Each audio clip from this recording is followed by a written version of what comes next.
বন্ধুরা, আমি পাভেল আপনাদের শুভেচ্ছা জানাচ্ছি। বন্ধুরা, আজকে মারাত্মক একটা জিনিস রান্না করা শেখাবো। কচুরলতির সাথে চিংড়ি মাছ দিয়ে কীভাবে রান্না করতে হয়। প্রথমে হচ্ছে তেলের মধ্যে পেঁয়াজ দিবেন, তারপরে হচ্ছে মরিচ দিবেন, আদা বাটা দিবেন। এগুলো দেওয়ার পরে সুন্দর মতো মিক্সড করে নেবে।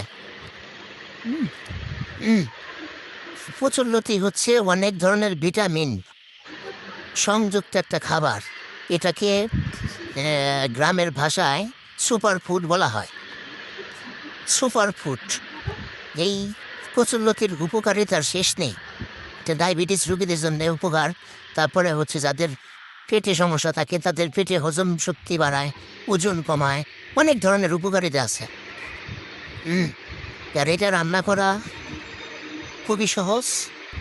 এখন আমি হলুদ মরিচের গুঁড়া দিচ্ছি। পুরোটা মিক্সড করতে হবে। হলুদের গুঁড়া, মরিচের গুঁড়া, ধনিয়া পাতার গুঁড়া দিয়ে মিক্সড করে নেবে। আমি ইলেকট্রিক চুলায় রান্না করতেছি, কারণ বর্তমানে গ্যাসের যে পরিস্থিতি, গ্যাসের থেকে ইলেকট্রিক চুলায় রান্না করা এখন ফরজ হয়ে গেছে। ঠান্ডা লাগছে তো ভয়েস রেকর্ডটা একটু প্রবলেম হচ্ছে। যাই হোক, মানে এরপরে সব মিক্সড করার পরে স্টেপ বাই স্টেপ এক একটা জিনিস দেবেন। লবণ দেবেন, পানি দিবেন। হঠাৎ করে সকালবেলা মনে হইলো যে কচুরলতি আর হচ্ছে চিংড়ি মাছ দিয়ে রান্না করে তারপরে খাবো। কারণ চিংড়ি মাছ দিলাম, চিংড়ি মাছ দিয়ে এর মধ্যে মিক্সড করবেন।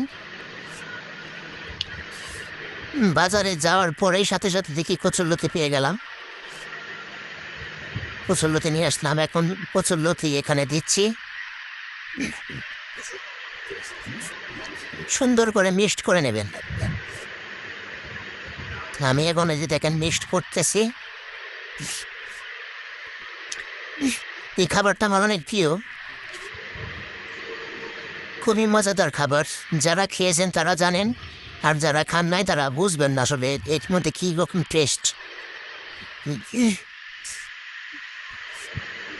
এরপরে মিক্সড করে কড়াই ঢাকনাটা দিয়ে ঢেকে দিতে হবে।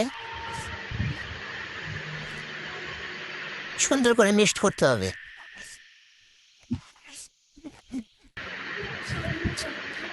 এখন আমি সুন্দর করে ঢেকে দিচ্ছি। ঢেকে দেওয়ার কিছুক্ষণ পরে সব সিদ্ধ হয়ে যাবে। সিদ্ধ হওয়ার পরে আবার একটু লাড়াচাড়া করবেন। লাড়াচাড়া করার পরে দেখবেন যে অনেকটা সিদ্ধ হয়ে গেছে অলরেডি, বেশিক্ষণ লাগবে না এটা কি হইতে। আমি চুলার পাওয়ার বাড়িয়ে দিয়েছি, 1600-তে দিয়েছি।